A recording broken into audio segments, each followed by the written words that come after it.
امیر اہل سنت دامت برکات العالیہ کی بارگاہ میں میرا یہ سوال ہے کہ بعض لوگ اس طرح کی باتیں کرتے ہیں کہ شب برات کو عبادت کرنا یہ کہاں سے ثابت ہے، شب برات کو رات جاگنا یہ کہاں سے ثابت ہے، شب برات کا روزہ رکھنا یہ کہاں سے ثابت ہے، قرآن و حدیث میں کہاں اس کا ذکر ہے؟ تو برائے کرم اس حوالے سے شرعی رہنمائی ارشاد فرما دیجیے۔ عبادت نہ کرنا کہاں سے ثابت ہے؟ تو آپ بتائیے سال میں کون سی ایسی رات ہے جس میں نفل عبادت کرنا منع ہے؟ یہ کہاں سے ثابت ہے کہ فلاں رات میں عبادت کرو اور فلاں رات میں عبادت مت کرو؟ تو آپ کہیں سے بھی ثابت نہیں کر سکتے۔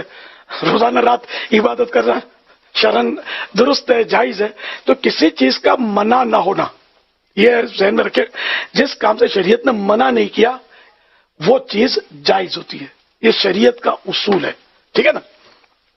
تو اب یہ کہ شب برات کی عبادت کا ثبوت تو ترمذی جلد 2 پیج نمبر 183 حدیث پاک نمبر 739 739 سیدہ عائشہ صدیقہ رضی اللہ عنہ فرماتی ہیں ایک رات میں نے حضور نبی پاک صلی اللہ علیہ وسلم کو نہ پایا، میں آپ صلی اللہ علیہ وسلم کی تلاش میں نکلی تو آپ مجھے جنت البقیع میں مل گئے۔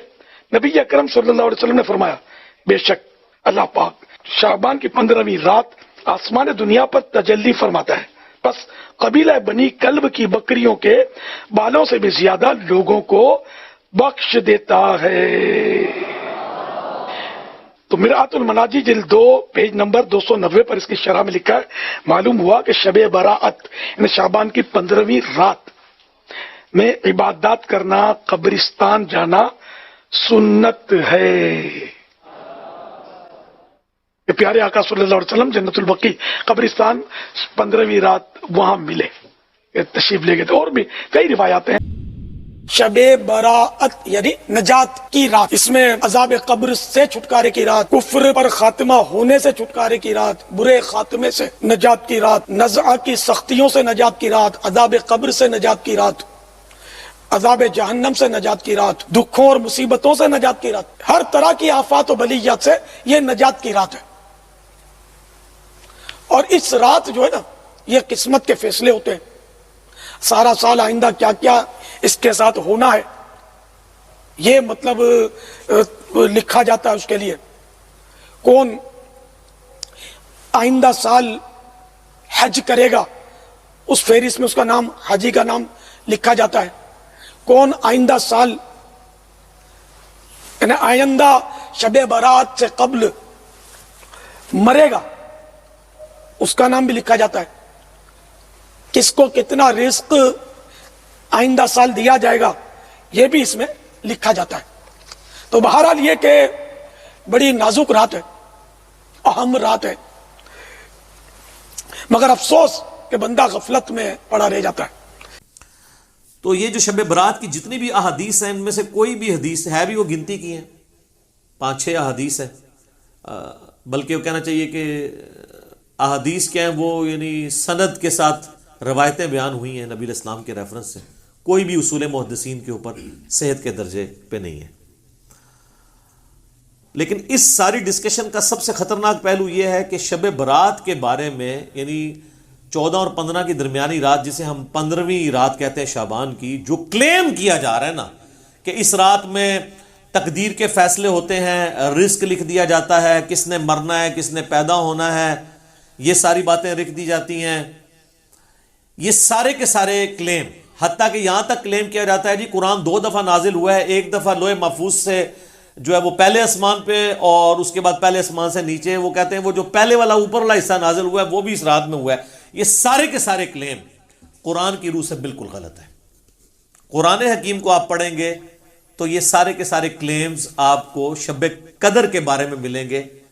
قدر کا مطلب بھی ڈیسٹنی کی رات جو رمضان المبارک کے آخری عشرے کی تاک راتوں میں آتی ہے، اور بخاری مسلم میں کئی احادیث اس کے اوپر گواہ ہیں، وہ میں اینڈ پہ انشاءاللہ بیان بھی کر دوں گا۔ تو قرآن کی روح سے تو یہ شب برات کے بارے میں جو کچھ کلیم کیا جا رہا ہے وہ بالکل غلط ہے، قرآن سے ہی ٹکراتا ہے۔ یہی تو ہم کہتے ہیں کہ صحیح احادیث قرآن کے خلاف نہیں ہوتی ہیں، ہمیشہ جعلی روایتیں، ضعیف روایتیں یہ قرآن کے خلاف جا رہی ہوتی ہیں، تو ہم مانتے بھی نہیں ان کو الحمدللہ۔ میرے بھائیوں، جہاں تک اہل تشیع کا تعلق ہے 15 شعبان کی رات آپ کو پتہ وہ بھی منا رہے ہوتے ہیں, دیگیں کھڑک رہی ہوتی ہیں, ایسے پورا سال ہی دیگیں کھڑکاتے رہتے ہیں. شیعہ کو جو شیطان نے دیگیں کھڑکانے کے اوپر لگا دیا ہے نا, جن کو یہ سارا خلافت اور ملوکیت کا سسٹم سمجھ تھا, سنی تو بیچارے رہی اس مسئلے سے نابلد رہے نا, تو ان کو شیطان نے اس سمجھ کے باوجود وہ دیگیں کھڑکانے کے اوپر لگا دیے. پورا سال کوئی نہ کوئی ایونٹ کرتے رہتے ہیں. تو آپ کو 15 شعبان میں ادھر بھی دیگیں کھڑکتی نظر آئیں گی, تو آپ سمجھیں گے شاید وہ کوئی سنی شاید یہ کہہ بھی دے کہ سنی شیعہ کا اجماع ہے شب برات پہ. وہ شب برات نہیں مناتے, وہ اسے شعبانیہ کہتے ہیں. ان کے نزدیک امام محمد بن حسن عسکری علیہ السلام کی وہ رات ولادت کی رات ہے. جو امام محمد مہدی وہ کہتے ہیں نا روپوش ہو چکے ہیں, وہ کہتے ہیں وہ اس رات پیدا ہوئے تھے, تو وہ ان کا یوم ولادت منا رہے ہوتے ہیں. اس شب برات کو وہ بھی نہیں مانتے, وہ اس کو شعبانیہ کہہ کے منا رہے ہوتے ہیں. تو یہ میں نے کلیریفیکیشن ضروری سمجھی اس حوالے سے, بعض اوقات ذہن میں آ جاتا ہے نا. شب برات سے ریلیٹڈ میں نے مسئلہ نمبر نیو 44 بڑا ڈیٹیل ریکارڈ کروا دیا تھا 2017 کے اندر, 8 سے آلموسٹ 3 سال پہلے. نیٹی گریٹی اس تک کور کی تھی. اب میں وہ ساری کور کروں تو کم از کم 2 گھنٹے چاہیے. میں موٹی موٹی باتیں مقدمے کے طور پہ آپ کے سامنے رکھ دوں گا تاکہ آپ کو معاملات کلیئر ہو جائیں. سب سے پہلے تو شعبان المعظم کی فضیلت, اس کے اوپر ہم ڈسکشن کرتے ہیں خصوصاً روزوں کے اعتبار سے. تو اس حوالے سے صحیح بخاری اور صحیح مسلم کی متفقن علیہ حدیث ہے. سیدہ عائشہ سلام اللہ علیہا کہتی ہیں کہ اللہ کے محبوب صلی اللہ علیہ وآلہ وسلم رمضان کے سوا کسی اور مہینے میں کثرت سے روزے نہیں رکھتے تھے سوائے شعبان کے. یعنی رمضان کا تو پورا مہینہ ہوتا تھا, اس کے علاوہ سب سے زیادہ روزے جس مہینے میں رکھتے تھے وہ کون سا مہینہ ہوتا تھا؟ شعبان کا. حتیٰ کہ صحیح مسلم میں ہی ایک اور حدیث ہے, یہ پہلی حدیث تو متفقن علیہ تھی, متفقن علیہ کا مطلب ہے دونوں میں, بخاری مسلم میں. مسلم شریف میں ایک حدیث ہے, عائشہ کہتی ہیں کہ نبی صلی اللہ علیہ وآلہ وسلم بعض اوقات شعبان کا پورا مہینہ ہی روزے رکھتے تھے, کانٹینیوس پورا مہینہ. یعنی اتنی آپ کو محبت تھی شعبان کے روزوں سے. حتیٰ کہ بخاری اور مسلم میں ایک حدیث ہے, سیدہ عائشہ کہتی ہیں رمضان کے مہینے میں میرے جو روزے پیریڈز کی وجہ سے, حیض کی وجہ سے چھوٹ جاتے تھے نا, تو مجھے پورا سال موقع نہیں ملتا تھا کہ میں روزوں کی قضا دوں سوائے شعبان کے, کیونکہ شعبان میں نبی صلی اللہ علیہ وآلہ وسلم خود روزہ رکھتے تھے, تو مجھے موقع مل جاتا تھا کہ میں اپنے روزوں کی قضا کر لیتی تھی. اب سیدہ عائشہ نے کوڈ ورڈز میں بات کی ہے, لیکن اسی حدیث میں بخاری مسلم میں وہ جو حدیث کا راوی ہے وہ کہتا ہے کہ اما عائشہ یہ کہنا چاہ رہی ہیں کہ نبی علیہ السلام کی مشغولیت کی وجہ سے میں روزوں کی قضا نہیں دے پاتی تھی. اور اس کو سپورٹو وہ بخاری مسلم کی حدیث ہے, نبی صلی اللہ علیہ وآلہ وسلم نے فرمایا کہ کوئی عورت اپنے خاوند کی اجازت کے بغیر نفلی روزہ نہ رکھے, یہ اس کے لیے حلال ہی نہیں ہے. مراد یہ کہ دن کے وقت بھی میاں بیوی ازدواجی تعلق قائم کر سکتے ہیں. تو جو اما عائشہ کہتی ہے نا کہ میں نہیں تھی رکھ سکتی, یعنی نبی علیہ السلام کی اجازت نہیں ہوتی تھی, تو یہ جو لوگوں میں مشہور ہے کہ جی دن کے وقت کوئی ازدواجی تعلق میاں بیوی قائم نہیں کر سکتے, تو اس کی بھی نفی بخاری مسلم کی احادیث کی روشنی میں ہو گئی الحمدللہ.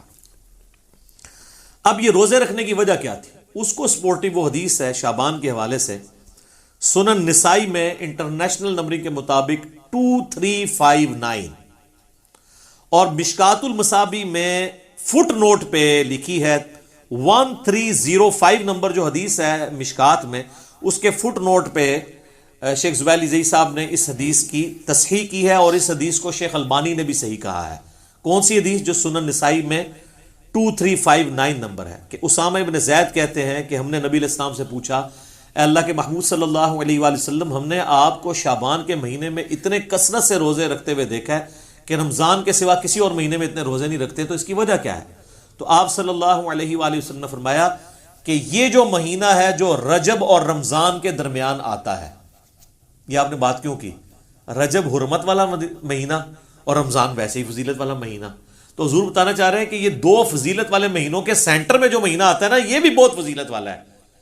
یہ جو مہینہ رجب اور رمضان کے درمیان آتا ہے, لوگوں کی اکثریت اس کی عظمت سے غافل ہے, جبکہ یہ ایسا مہینہ ہے کہ جس میں نامہ اعمال اللہ کے حضور پیش ہوتے ہیں, اور میری خواہش ہے کہ جب میرا نامہ اعمال پیش ہو رہا ہو تو میں روزے کی حالت میں ہوں. اچھا اس سے یہ بات پتہ چل گئی کہ یہ بڑا اچھا موقع تھا کہ اللہ کے نبی کہہ سکتے تھے کہ 15 شعبان کی جو رات ہے نا، شب برات، اس رات میں نامہ اعمال پیش ہوتے ہیں، تو پھر ایک ہی روزہ رکھنا پڑتا. آپ پورا مہینہ رکھ رہے ہیں، کسی بھی وقت پیشگی ہو سکتی ہے. یہ بھی اس بات کو سپورٹیو ہے، یہ والی حدیث. اچھا یہ جو نامہ اعمال پیش ہوتے ہیں نا، تو صحیح مسلم میں اور جامعہ ترمذی میں حدیث ہے، نبی علیہ السلام نے فرمایا کہ ہر پیر اور ہر جمعرات کو بھی نامہ اعمال اللہ کے حضور پیش ہوتے ہیں. سال میں پیش ہوتے ہیں شعبان کے مہینے میں، ہفتے میں 2 دن، پیر اور جمعرات.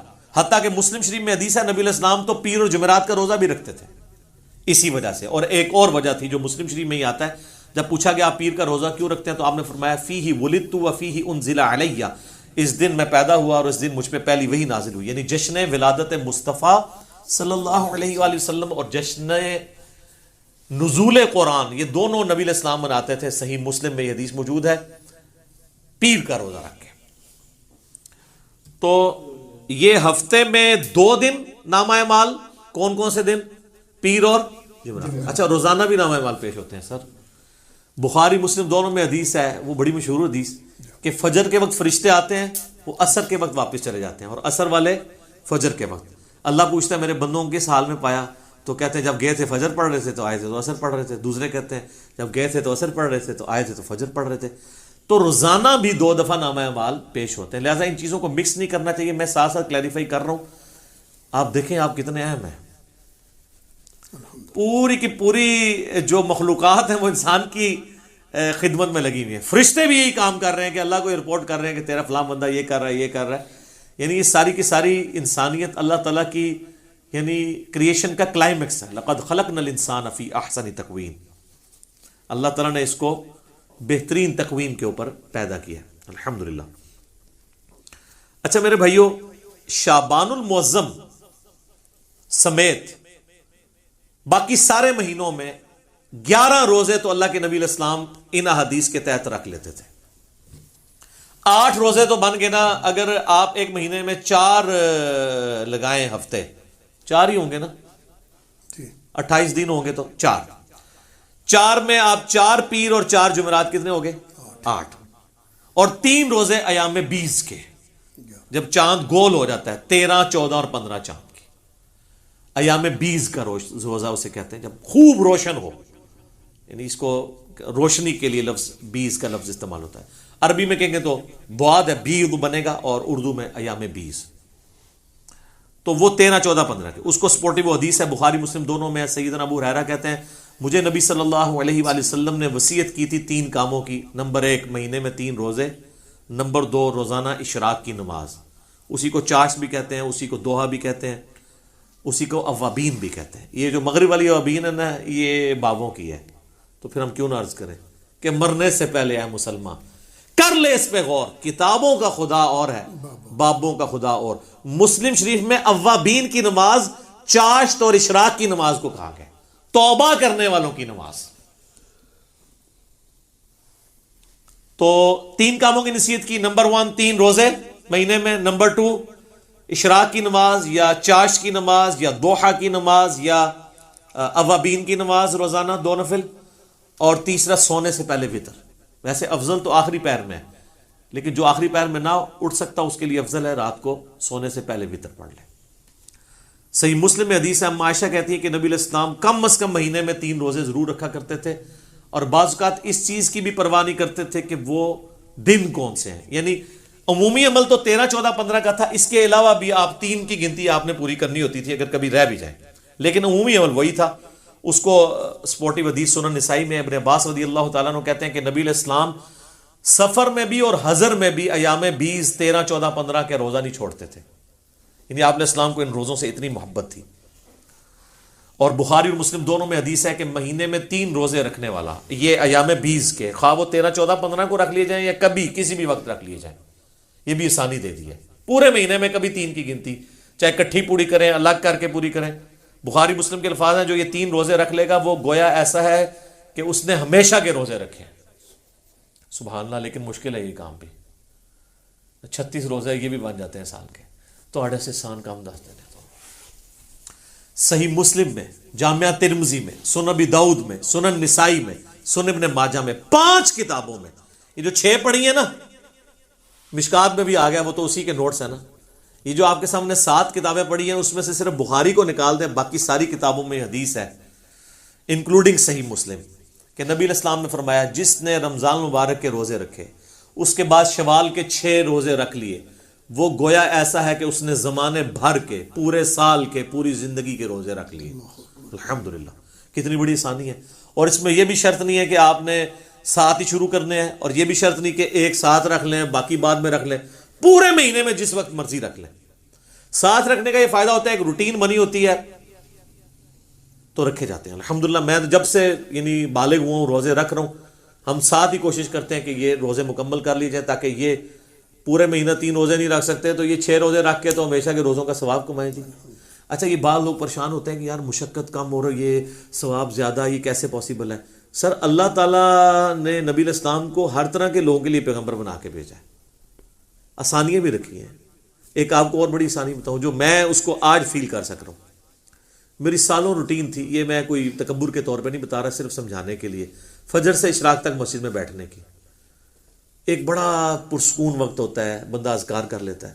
لیکن جب سے یہ آپ کو پتہ ہے دعوت کے والے سے ازمائش شروع ہوئی ہے تو اب تو یہ امپاسبل ہو گیا. تو ہمارے لیے پھر وہ آسان وظیفہ ہے. صحیح مسلم میں حدیث ہے، سیدہ جویریہ نبی علیہ السلام کی بیوی، نبی علیہ السلام ایک دفعہ، آپ کی بھی عادت تھی، صحیح مسلم شریف میں ہی آتا ہے، آپ علیہ السلام مسجد میں بیٹھے رہتے تھے حتیٰ کہ سورج انتہائی بلند ہو جاتا، اور صحابہ کے الفاظ ہیں کہ آپ مجلس کیا کرتے تھے. میں نے اسی سے اپنی نام مجلس رکھا تھا. مجلس نمبر 1 میں نے حدیث بھی بتائی تھی مسلم شریف کی. اور اس دوران ہم زمانہ جاہلیت کے واقعات کو یاد کر کر کے نا ہنسا کرتے تھے. نبی اسلام ہی ہمارے ساتھ مسکرا دیتے تھے کہ اسی فلانے دربار تے دیگاں چڑھا دے سا. آج کے دور میں، اس وقت بتوں میں چڑھائی جاتی تھی نا، تو حضور بھی یعنی وہ کہتے تھے شکر اللہ نے ہمیں ہدایت دی. تو صحیح مسلم ایک حدیث ہے کہ نبی علیہ السلام ایک دفعہ نماز پڑھ کے، آپ کو کہیں کام تھا، آپ گھر آئے پھر کہیں گئے، تو جاتے وقت آپ نے دیکھا کہ سیدہ جویریہ آپ کی بیوی جو ہے وہ مصلی پہ بیٹھی ہیں. آپ کافی دیر بعد واپس آئے، سورج کافی بلند ہو چکا تھا. تو آپ نے کہا تم صبح سے ابھی تک بیٹھی ہو؟ کہا یا رسول اللہ. فرمایا دیکھو تم صبح سے بیٹھی ہو اور میں نے تمہارے آنے کے بعد 4 کلمات 3 دفعہ پڑھے اور مجھے تم سے زیادہ ثواب مل گیا. کہا یا رسول اللہ کون سے؟ فرمایا سبحان اللہ وبحمدہ عدد خلقہ ورضا نفسہ وزنۃ عرشہ ومداد کلماتہ. سبحان اللہ وبحمدہ کے ساتھ یہ 4 کلمات، یہ 3 دفعہ پڑھنے ہیں. صبح شام کے اذکار میں بھی ہم نے ڈالی ہوئی حدیث صحیح مسلم کی. تو مجھے اس سے زیادہ ثواب مل گیا. اچھا مجھے بتائیں، نبی علیہ السلام کوئی نعوذ باللہ سست تھے دعوت کے حوالے سے، دین کی پریکٹس کرنے کے حوالے سے؟ تو اگر حضور علیہ السلام کو یہ ثواب مل رہا ہے تو مجھے آپ کو کیوں نہیں ملے گا؟ Point to be noted. وہ تو ڈیڈیکیٹڈ تھے نا دین کے لیے، وقف تھے نا، اللہ کے پیغمبر تھے.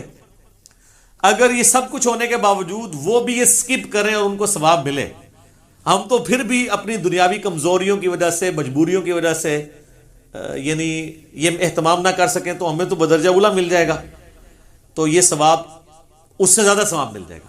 تو یہ اللہ تعالیٰ نے آسانیاں رکھی. میں نے اس لیے بتایا کہ وہ شوال کے 6 روزے 3 روزوں کے ایکویلنٹ کس طرح بن جائیں گے، ہر مہینے کے 3 روزے، تو یہ اللہ تعالیٰ نے آسانیاں رکھی ہوئی ہیں، آپ کو ثواب مل جائے گا. صحیح مسلم شریف میں حدیث ہے نا، تم میں سے کسی کی استطاعت ہے کہ وہ 3 قرآن روزانہ پڑھ لے ایک شب میں؟ صحابہ نے کہا یہ کون کر سکتا ہے؟ یہ تو صوفیاء ہی کر سکتے ہیں. یعنی میں آج کے دور میں بات کر رہا ہوں، 8 قرآن تے 3 قرآن تے 61 قرآن تے وہ جو فضائل مال میں اتنی کہانی ہے. تو وہ میری آپ مجلس نمبر 100 دیکھ لیں، کتابوں کا خدا اور بابوں کا خدا. تو آپ نے فرمایا سورہ اخلاص پڑھ لو، 3 قرآن کے برابر. تو اب 3 قرآن کے برابر آپ کو ثواب، 10 پاروں کے برابر ثواب ملتا ہے. اللہ سے اچھا گمان رکھیں. بخاری مسلم حدیث ہے، میں اپنے بندے کے گمان کے قریب ہوں، جیسا وہ میرے بارے میں گمان کرے تو انشاءاللہ ثواب تو ملے گا. یہ اللہ تعالیٰ نے آسانیاں بھی رکھی ہیں، اللہ تو سب کہنا ہے جی الحمدللہ. اچھا یہ ایام 20 کے روزوں سے ایٹ لیسٹ یہ تو آپ کو اندازہ ہوا کہ 15 شعبان کا روزہ تو ویسے ہی سنت بن گیا، کیونکہ 15 تو ایام 20 میں آتی ہے نا، 13 14 15. 15 شعبان کا روزہ شب برات والی روایتیں ثابت نہ بھی ہوں، الگ سے بھی بخاری مسلم کی احادیث کی روشنی میں جتنی میں نے بیان کی، ایام 20 کے روزوں میں سے تو ایک روزہ آتا ہے. لیکن یہ ایک ایسا خاص روزہ ہے، اس کی اسپیشلٹی علیحدہ سے بھی احادیث میں آئی ہے. اور بخاری مسلم میں آئی ہے. ایک حدیث ہے بخاری اور مسلم میں, ایک صحابی سے نبی علیہ السلام نے سوال کیا, اصمت من سرر شعبان, کیا تو نے شعبان کے سرر کا روزہ رکھا ہے؟ انہوں نے کہا نہیں یا رسول اللہ. تو آپ نے فرمایا اب جب رمضان گزر جائے تو شوال کے مہینے میں 2 روزے رکھ لینا. اچھا, یہ سرر کا جو لفظ استعمال ہوا ہے نا, اس کا معنی عربی میں کنارہ بھی بنتا ہے, اردو میں بھی آپ سرا, سرر, اور سینٹر بھی بنتا ہے.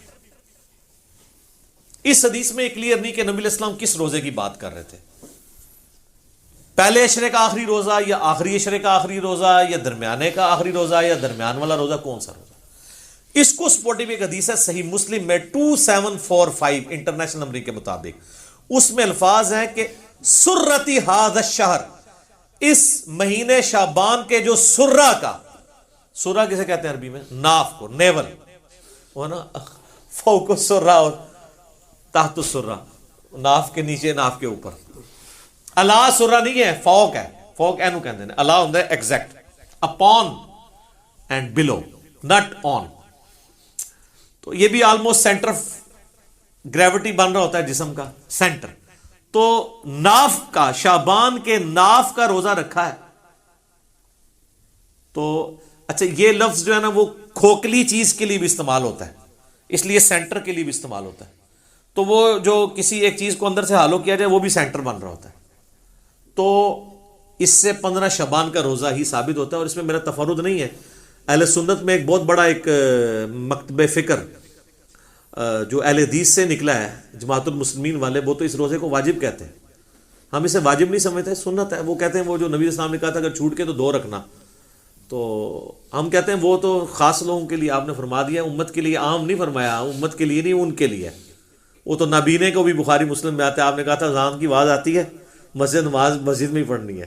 ہمارے لیے حدیثیں ہیں کہ خوف, بارش, کرونا, جو بھی ہو اجازت ہے. ہمارے لیے ذرا آسانی ہے, ڈفرینٹ ہے. تو دوسری طرف جو لوگ ہیں نا 15 شعبان کے روزے کے مخالف, وہ کہتے ہیں کہ جی یہ دیکھیں نا جی, یہ وہ ایام 20 کا روزہ آپ 15 کا رکھتے تھے, 15 شعبان کا نہیں رکھتے. چلو سر آپ 15 شعبان کی نیت نہ کریں, ایام 20 کی کر لیں. کہتے ہیں اس لیے اس کے ایکویلنٹ 2 رکھوائے جا رہے ہیں. تو سر 3 کے ایکویلنٹ 2 نہ رکھوائے جاتے ہیں, ایام 20 تو 3 ہے. تو آپ کہتے ہیں کہ 3 روزے رکھو شوال میں, ایک کے بدلے 2 رکھوائے پلنٹی کے طور پہ. تو 15 شعبان کے روزے کی بات, ویسے تو آپ رکھیں 13, 14, 15 تینوں, لیکن ایٹ لیسٹ 15 کا تو رکھیں. ہماری تو کوشش ہوتی ہے کہ رکھا جائے, یہ روزہ رکھا جائے, ثواب اس کی فضیلت حاصل کی جائے, نبی علیہ السلام کا پسندیدہ ہے.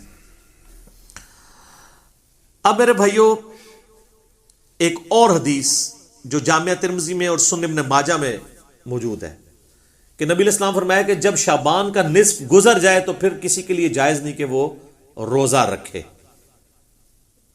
اس کی حکمت کیا ہے کہ رمضان کو پروٹوکول دینا ہے, فرض روزوں کو. اس حدیث سے بھی پتہ چلا کہ وہ جو سرے کا روزہ تھا نا, سرر شعبان, وہ آخری اشرا تو نہیں بنتا, کیونکہ 15 کے بعد تو آپ اجازت نہیں دے رہے روزہ رکھنے کی, 15 تک اجازت ہے. تو پھر سرا 15 بن گیا, کیونکہ اگلے 15 میں تو اجازت ہی نہیں ہے. البتہ ایک ایکسیپشن ہے, بخاری مسلم حدیث ہے, نبی علیہ السلام فرمایا کوئی شخص شعبان کے آخری 2 دن, رمضان سے 1-2 دن پہلے روزہ نہ رکھے, سوائے اس شخص کے جو پورا شعبان ہی روزے رکھ رہا ہو, اس کو اجازت ہے کہ وہ رکھ سکتا ہے. باقیوں کے لیے 15 آخری روزہ ہے, 15 کے بعد روزہ نہیں رکھ سکتے. تو یہ بھی سپورٹیو حدیث ہے سرر شعبان کو کہ وہ سینٹر میں روزہ بنتا ہے. اچھا, تو میں ریکویسٹ کروں گا اپنے بھائیوں سے کہ بخاری مسلم کی جو حدیث ہے سرر شعبان کے روزے والی, اللہ کا نام لے کے روزہ رکھ لیں. 15 شعبان کا کم از کم رکھیں, اگر 3 دن نہیں رکھ سکتے اور اس فضیلت سے محروم نہ ہو. ختم سحری کا وقت آپ اپنے چارٹ کے اوپر چیک کر لیں. اچھا, ختم سحری بڑا آسان بھی ہے, کوئی آپ کو ایپ بھی کرنے کی ضرورت نہیں ہے. آپ لائیو گوگل میں اگر لکھیں نا تو سن رائز ٹوڈے, فجر ٹوڈے, اور اپنے سٹی کا نام, وہ سارے نمازوں کے ٹائمنگ دے دیتا ہے. شافعی حنفی سارے دیتا ہے, وہ صرف عصر میں ہی فرق ہے نا شافعی حنفی کا, باقی تو سارے سیم ہی ہیں. تو وہ روزہ ضرور رکھا جائے. اس دفعہ امید ہے یہ آلموسٹ 4:30 کے قریب ختم سحری ہو رہی ہوگی جہلم میں, راؤنڈ اباؤٹ, اور افطار 6:30 کے بجے شام. باقی آپ دیکھ لیجئے گا, میں نے آپ کو اپروکسیمیٹلی بتا دیا. اب آ جائے میرے بھائیوں، جو شب برات کی فضیلت کے حوالے سے بات کی جاتی ہے، تو ایک جو فضیلت بیان کی جاتی ہے، میں بعد میں حدیث بیان کرتا ہوں، اس میں ایک چیز تو جنرل ہے، بخاری مسلم میں وہ روزانہ فضیلت ہے، نہ اس میں شب قدر نہ شب برات کو بھی دخل ہے۔ بخاری مسلم دونوں میں حدیث ہے کہ اللہ تعالیٰ آخری تہائی رات میں، یعنی اگر رات ہے نا 8 گھنٹے کی، تو آخری آپ سمجھ لیں آلموسٹ 2.5 گھنٹوں میں، 2.75 گھنٹوں میں، اور رات ہوتی ہے غروب آفتاب سے لے کے فجر کا وقت داخل ہونے تک، آخری 1/3 حصہ جب فجر کے ہونے میں رہ جاتا ہے تو اللہ تعالیٰ آسمان دنیا پہ نزول فرماتا ہے جیسا کہ اس کی شان کے لائق ہے، اور فرماتا ہے، ندا دیتا ہے کہ ہے کوئی مجھ سے بخشش کا طلبگار کہ میں اسے بخش دوں، ہے کوئی مجھ سے مانگنے والا کہ میں اسے عطا کروں، اور یہ ندا آتی رہتی ہے حتیٰ کہ فجر کا وقت داخل ہو جائے۔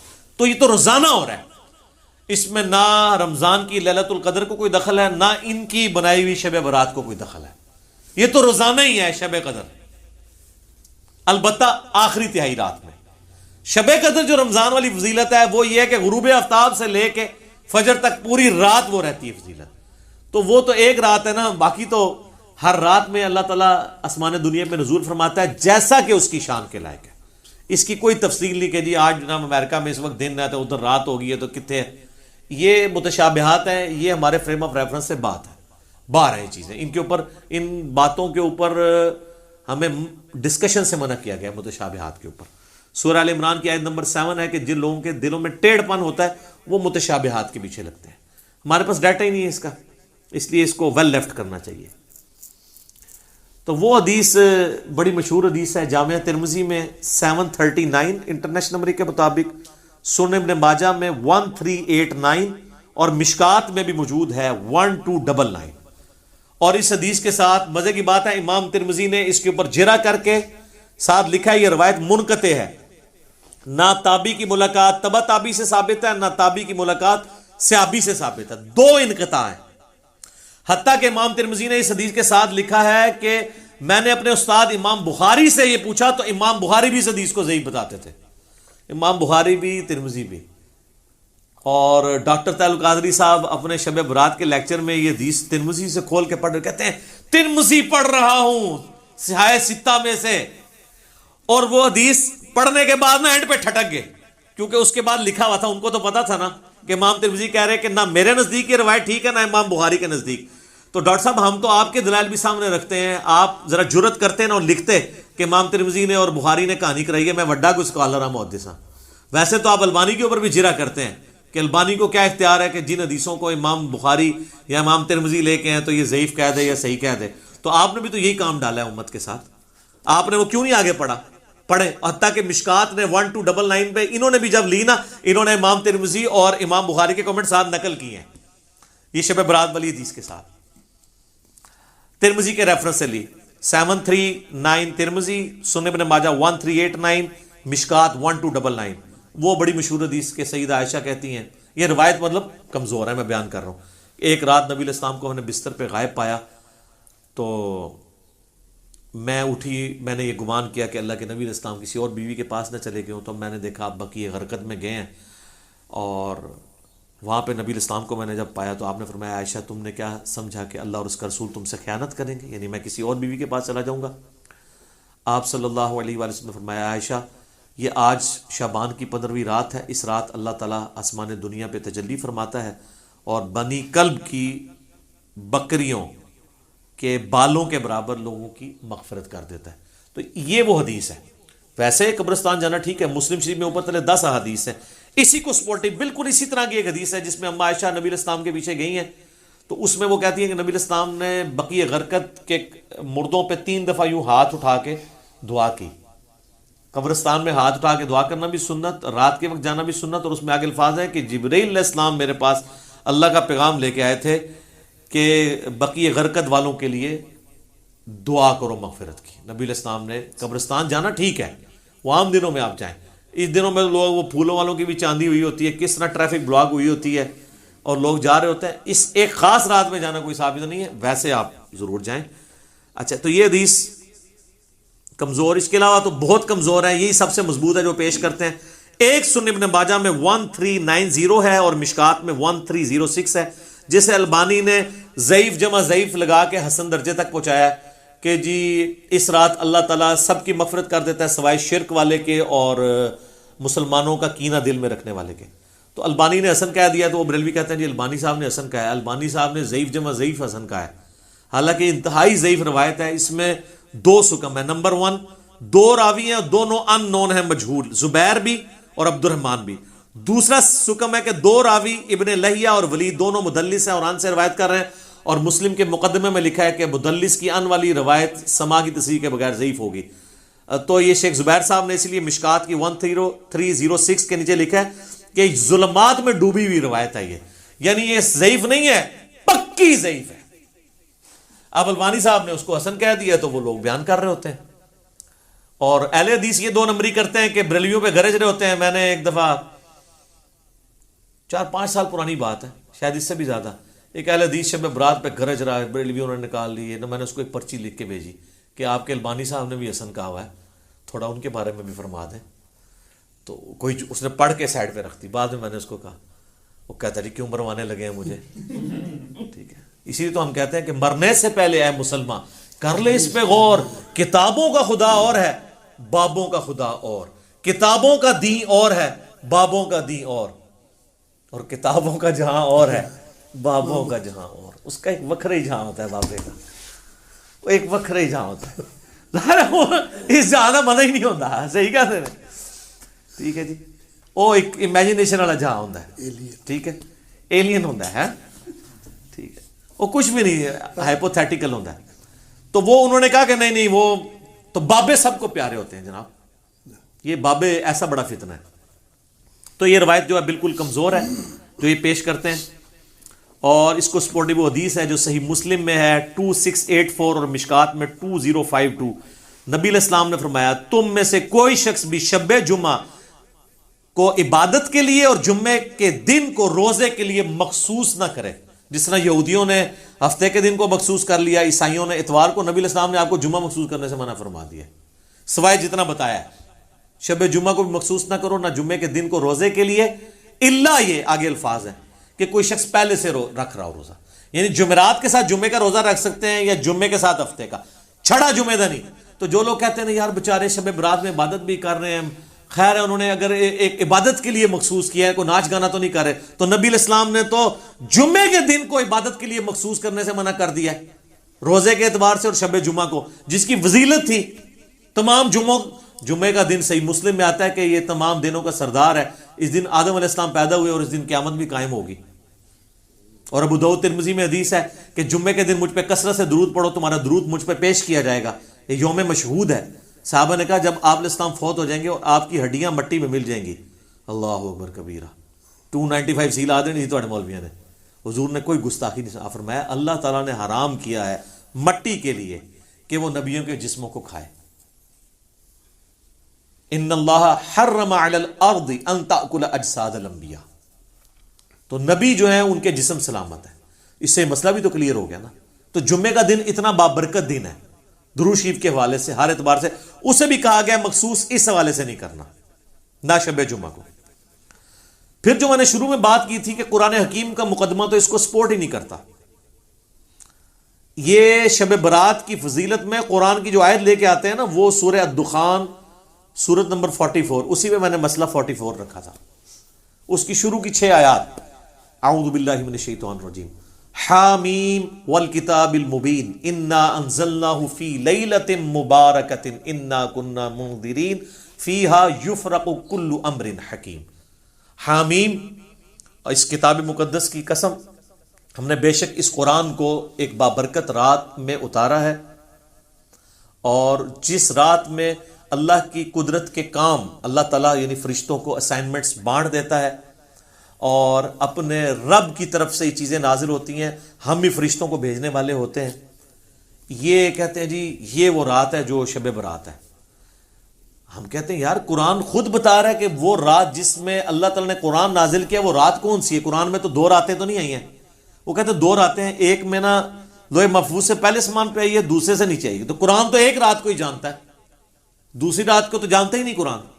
جس طرح اللہ تعالیٰ سورہ یونس میں کہتا ہے کہ اللہ کے علم میں تو کوئی اور الہ نہیں ہے سوائے میرے. مراد یہ کہ ہے ہی کوئی نہیں ہے. یہ نہیں ہے کہ اللہ کے علم میں نہیں کوئی ہے. اللہ کہتا ہے تو میں کہتا ہوں قرآن تو نہیں جانتا. قرآن تو آپ کو یہ کہتا ہے کہ وہ رات کس مہینے میں ہے یہ بھی بتاتا ہے.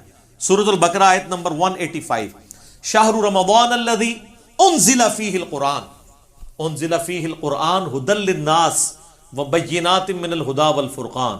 رمضان کا مہینہ وہ ہے جس میں قرآن نازل ہوا جو سراپا ہدایت ہے, جس میں ہدایت کے روشن دلائل ہیں, اور یہ حق اور باطل میں تمیز کرنے والی کتاب ہے. بلکہ صحیح بخاری میں تو آیا محمد فرق بین الناس, محمد صلی اللہ علیہ وآلہ وسلم بھی لوگوں میں حق اور باطل میں فرق کرنے والی شخصیت ہے. تو یہ آ گیا. اور اسی پہ اللہ نے نہیں چھوڑا صرف رمضان میں, بلکہ یہ بھی بتا دیا کہ سورۃ القدر سورت نمبر 97 پوری کی پوری نازل کر کے یہ بھی بتا دیا کہ رمضان کا وہ دن نہیں تھا بلکہ رمضان کی رات تھی جس میں اللہ تعالیٰ نے اس قرآن کو نازل فرمایا. اور یہ جناب شب قدر لیلۃ القدر کی فضیلت ہے کہ اس کی فضیلت میں پوری سورت نازل ہوئی ہے. 97 نمبر سورت قرآن پاک کی.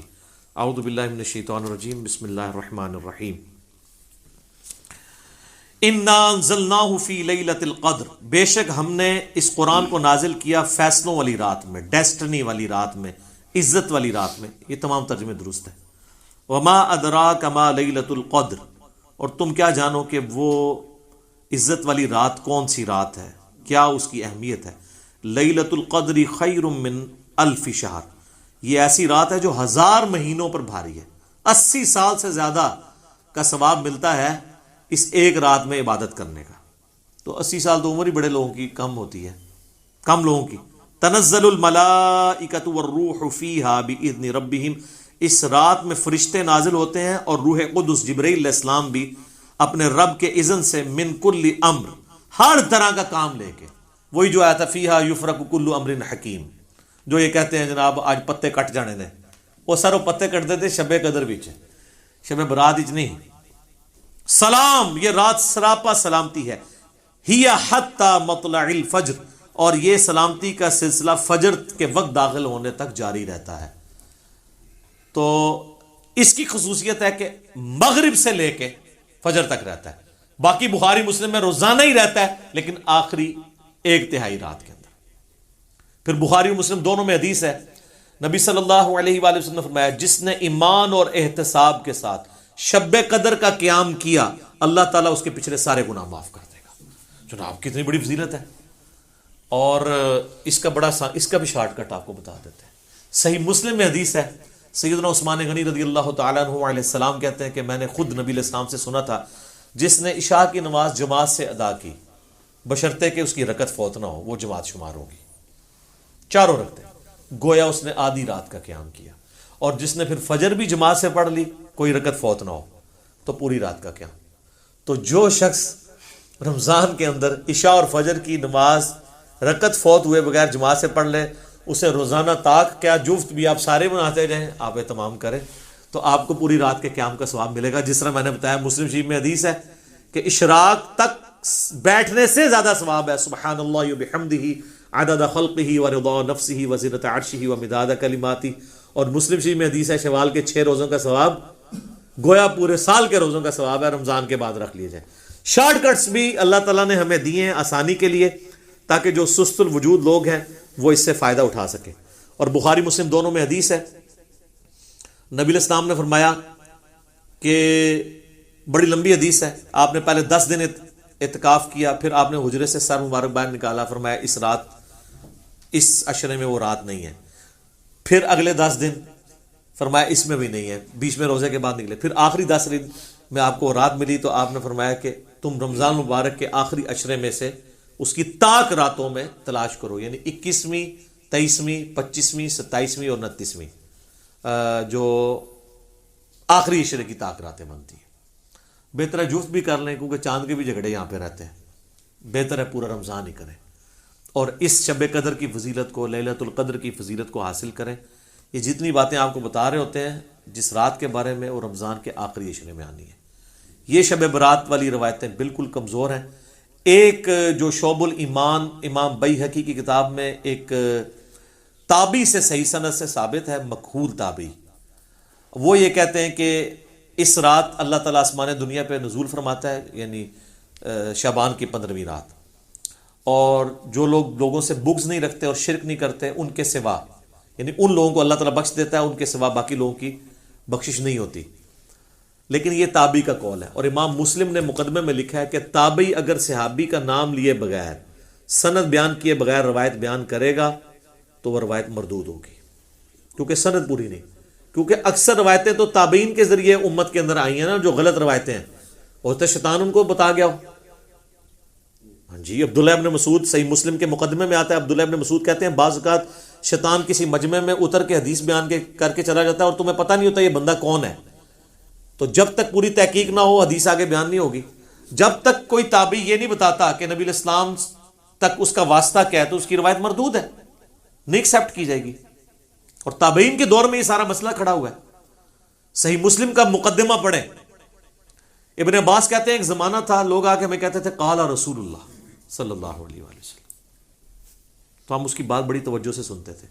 لیکن جب سے لوگوں نے حدیثیں گھڑنی شروع کی ہیں ابن عباس کے زمانے میں، اب ہم صرف اسی حدیث کو غور سے سنتے ہیں جو ہمیں پہلے پتا ہو، ادروائز ہم حدیث نہیں سنتے، کیونکہ لوگوں نے حدیثیں گھڑنا شروع کر دی ہیں.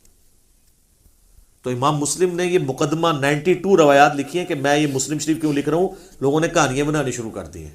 اتنی بڑی کہانی کہ تابعین کی موجودگی میں ایک شخص آگے کہتا ہے کہ ابن مسعود جب جنگ صفین کے موقع پہ ہمیں ملنے آئے تو انہوں نے ہم سے ایک حدیث بیان کی. تو وہ کہتا ہے، دوسرے تابعین کہتے ہیں کہ یہ ابن مسعود رضی اللہ تعالیٰ عنہ قبر سے باہر نکل آئے تھے اور حدیث بیان کر کے تمہیں چلے گئے. وہ تو 33 ہجری کے اندر فوت ہو چکے تھے اور جنگ صفین ہوئی ہے 37 ہجری کے اندر، تو ابن مسعود قبر سے آگے کیسے بیان کر کے چلے گئے؟ اب ان کو کوئی بتایا کہ جناب سر تو آڈے بعد جو کام پہ آ جائے نا، وہ کہتے ہیں جناب امام جعفر صادق علیہ السلام نے نعوذ باللہ قبر سے نکل کے 40 سال کے بعد بايزید کو بیعت کیا، بايزید نے 90 سال بعد نکل کے ابو الحسن خرقانی نو بیعت کیتا، اور ویسی سلسلہ چلتا ہے. سب کہانیاں جھوٹ، سب فراڈ چل رہا ہے.